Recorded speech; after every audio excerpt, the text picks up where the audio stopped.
2024년 5월 28일 화요일입니다. 오늘 로마서 강해 37번째 꼭지는 로마서 9장 25절에서 33절까지의 말씀입니다.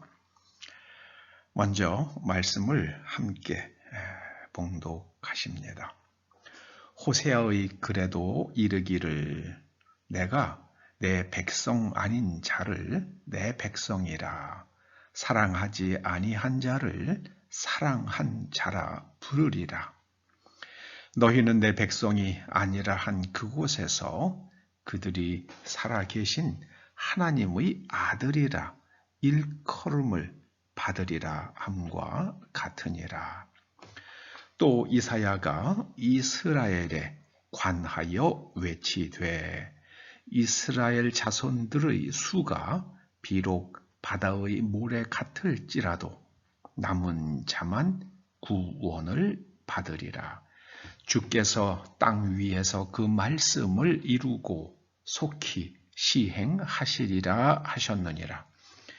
또한 이사야가 미리 말한 바 만일 만군의 주께서 우리에게 씨를 남겨두지 아니하셨더라면 우리가 소돔과 같이 되고 고모라와 같았으리로다 함과 같으니라. 그런즉 우리가 무슨 말을 하리요? 의를 따르지 아니한 이방인들이 의를 얻었으니 곧 믿음에서 난 의요 의의 법을 따라간 이스라엘은 율법에 이르지 못하였으니 어찌 그러하냐? 이는 그들이 믿음을 의지하지 않고 행위를 의지함이라. 부딪힐 돌에 부딪혔느니라. 기록된 바 보라 내가 걸림돌과 거치는 바위를 시온에 두노니 그를 믿는 자는 부끄러움을 당하지 아니하리라 함과 같으니라. 우리가 성경 말씀을 이해하는 데에 굉장히 좋은 비유거리가 있습니다. 인터넷과 연결되는 거죠. 인터넷과 연결되는 것. 믿음이란 것은 내 속에 그 컴퓨터 속에 인터넷과 연결될 수 있는 그런 프로토콜이 없으면 이 컴퓨터가 이 노트북이 아무리 좋은 성능을 가지고 있다 하더라도 인터넷에 접속할 수가 없습니다. 그래서 이 컴퓨터는 인터넷에 접속하려면 인터넷과 연결될 수 있는 프로그램을 받아야만 합니다. 프로그램이 내장되어 있을 때만 인터넷과 연결됩니다. 오늘 이 주님께서 말씀하시는 바 믿음으로 말미암는 의라는 것은 우리가 하나님과 소통할 수 있는 프로토콜, 그게 우리에게 내장되는 겁니다. 오늘 보면 오늘 본문에는 구체적으로 이름은 나오지 않지만 이 믿음으로 말미암는 의를 처음으로 인정받은 사람은 아브라함이었습니다. 하나님께서 아브라함에게 임하셔서 말씀하시죠. 아브라함을 밤에 이끌고 나아가셔서 하늘을 우러러 뭇별을 셀 수 있나 보라.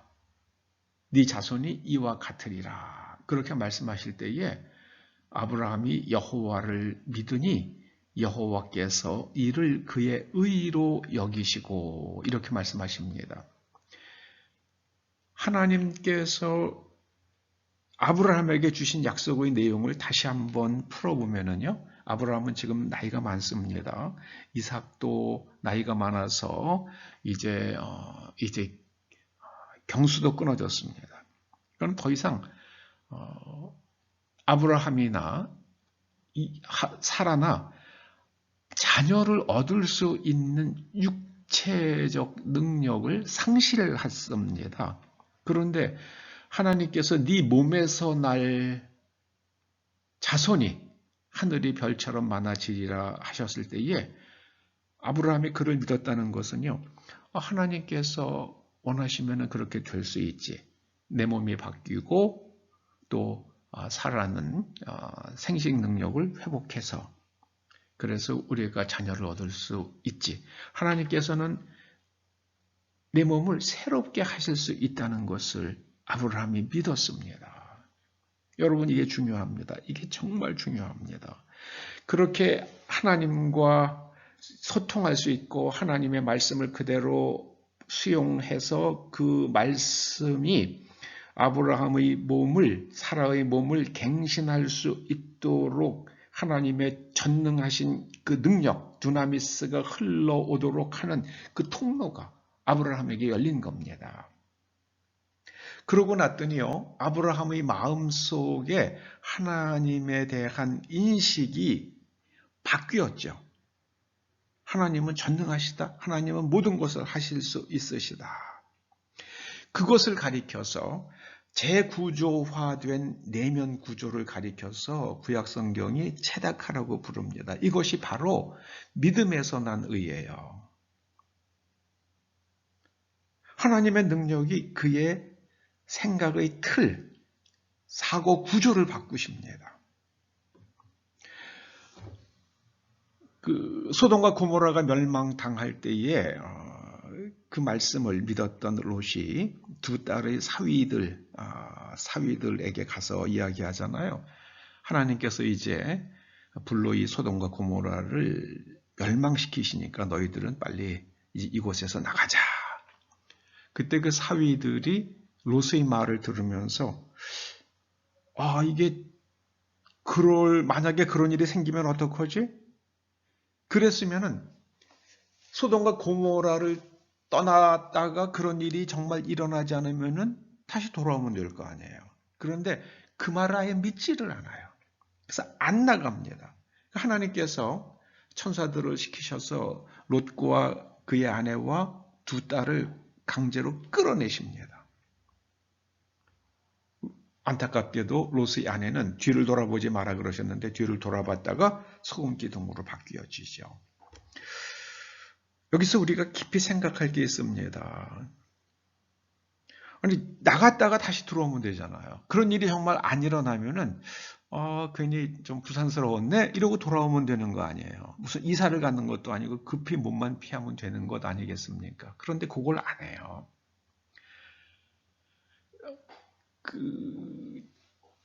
이스라엘 백성들이 이제 광야에서 그랬죠. 길이 험하니까는 하나님께 불평을 쏟아내잖아요. 그때 불뱀이 나타나서 이스라엘 백성들을 물어서 많은 사람들이 이제 죽어가게 되죠. 그럼 모세가 하나님께 기도를 드립니다. 하나님께서 모세에게 말씀하셨죠. 놋쇠를 가지고 뱀의 모양을 만들어서 장대 끝에 달고 그 장대에 달린 놋으로 만든 뱀을 바라보는 사람들은 살리라. 생각해보면 참 이게 말이 안 되는 말씀이잖아요. 그런데 모세는 그대로 순종을 했습니다. 그리고 정말 장대 그 놋쇠로 만든 뱀을 매달아 가지고 허공에 세웠습니다. 근데 성경은요, 그것을 본 자들은 다 살았다 이렇게 기록합니다. 그러면은요, 안 본 사람들이 있다는 말씀이죠. 본 자는 다 살았다. 그러면 안 본 사람들은 죽습니다. 그거 보고 그거 바라보는 게 뭐 그렇게 어려운 일이냐고요. 그거 안 믿는 거예요. 왜요? 그거를 내가 소원에 무슨 어차피 죽을 건데 한번 바라보고 죽으면 되잖아요. 오늘날도 그래요. 오늘날도요. 하나님께서 몸을 고쳐주신다고 말씀을 하셨고 예수님께서도 말씀하셨잖아요.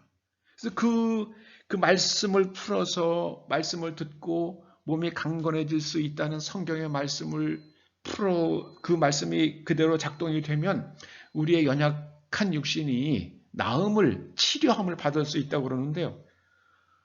안 와요. 안 해요. 안 합니다. 그 소돔과 고모라에서 그냥 죽어간 롯의 사위들과 그 놋뱀을 쳐다보지 않고 광야에서 죽어간 사람들 똑같아요. 오늘날도 똑같습니다. 병원에 가서도 낫지 않는데 무슨 뭐 기도한다고 병이 낫겠어? 그렇게 하고 안 합니다. 여러분, 그 하나님의 말씀, 예수님께서 제자들에게 주신 말씀을 그대로 믿고요. 그대로 믿고, 그리고 하나님의 능력이 그 내면 구조가 바뀌어져서 그걸 내면 구조가 바뀌어진 것을 가리켜서 성경은 믿음이라고 부릅니다. 생각의 틀이 바뀐 거죠. 그래서 그럼 그 믿음의 틀로 하나님의 두나미스가 흘러갑니다. 믿음의 통로로 두나미스가 흘러갑니다. 그러면은 몸도 새로워지고요. 사고 구조가 바뀌어요. 오늘 사도 바울을 통해서 하나님께서 말씀해 주시는 게 그겁니다. 대부분의 사람들은 그 하나님의 말씀을 믿지 않고 그리고 죽어갔습니다. 광야에서 죽어갔고 가나안 땅에서 죽어갔고 그냥 계속 죽어갔습니다. 소돔과 고모라에서도 죽어갔어요. 노아의 홍수 때도 죽어갔습니다. 그런데 하나님의 말씀을 다 죽어갈 것 같은데 거기에서 그 가운데서도 하나님의 말씀을 믿는 사람들이 있었다는 거예요. 그 사람들을 통해서 하나님의 그 말씀이 정말 씨앗이 전해지는 것처럼 지금까지 전해졌다는 거예요. 그 하나님의 말씀을 믿은 사람들, 그걸 오늘 27절에 남은 자라고 부릅니다. 29절에서는요, 씨를 남겨주셨다, 하나님께서. 그리고 그 씨로 말미암아서 이제 하나님을 믿고 그 하나님 나라의 풍성함을 누리는 사람들이 일어난다는 거예요. 근데 저는 대한민국을 볼 때마다 그 생각이 듭니다. 6.25 때 얼마나 가난했습니까? 일제시대 때도 일제의 압박에서 신앙을 지켜가느라고 죽어가신 분들이 얼마나 많으십니까? 6.25 때 북한에서 얼마나 많은 순교자들이 일어났습니까? 그럼에도 불구하고 이 한국 백성들이, 대한민국 백성들이 하나님을 믿었습니다. 그 추운 겨울에 가만히 한 장 깔고 그 위에 앉아서 하나님 앞에 기도했습니다. 그 하나님께서 오늘 이렇게 풍성함을 주셨잖아요.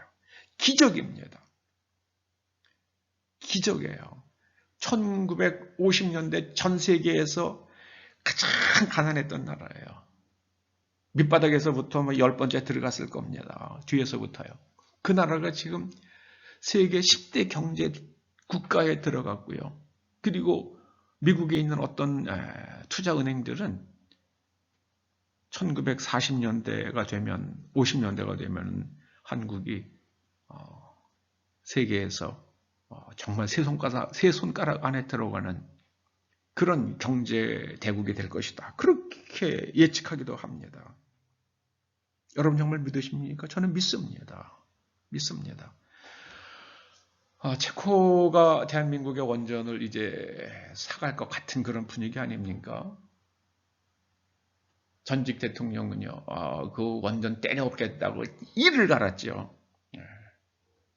그리고 나서 나도 끝에는 생각 바꿨습니다. 그 얘기 하려고 나서 맨 마지막 퇴임하기 전날인가요? 얼마 전에 그냥 그 가의에서 원전 어쩌고 저쩌고 그러고 퇴임한 분 아닙니까? 그 바람에 한국에 있는 그 뛰어난 원전 기술자들 많이 중국으로 넘어가서 그 결과로만 보면은요, 미필적 고의란 말이 있잖아요. 결과적으로는 한국의 원전 기술이 중국에 넘어가도록 만들었죠. 결과적으로는요. 그 의도는 본인만 알겠죠. 여러분, 우리가 끝까지 하나님을 믿고요. 하나님의 말씀을 믿고 우리의 내면 구조가 바뀌면은요, 놀라운 일들이 일어납니다. 베드로와 요한은 그게 일어난 사람들이에요. 그러니까는 태어날 때부터 한 번도 걸어본 적이 없는 성전 비문에서 구걸하며 살아가던 그 안진뱅이 거린을 예수 그리스도의 이름으로 일으켜 세웠습니다. 사도 바울도 예수님을 본 적이 없지만 루스드라에서 날 때부터 안진뱅이로 태어난 사람을 일으켜 세웠습니다. 그것이 오늘 말씀이에요. 그것이 오늘 말씀의 핵심입니다. 여러분, 부디 여러분과 여러분의 자녀들이 하나님께서 이 땅에서 남겨두시는 그런 그 아브라함이 믿었던 그 믿음의 씨, 그 씨앗들이 되시기를 주의 이름으로 축원합니다. 기도하시죠. 주님, 이 말씀을 듣는 모든 사람들이 하나님께서 후세를 위하여 남겨두시는 씨앗 같은 사람들 되게 하여 주시옵소서. 예수님의 이름으로 기도드립니다. 아멘.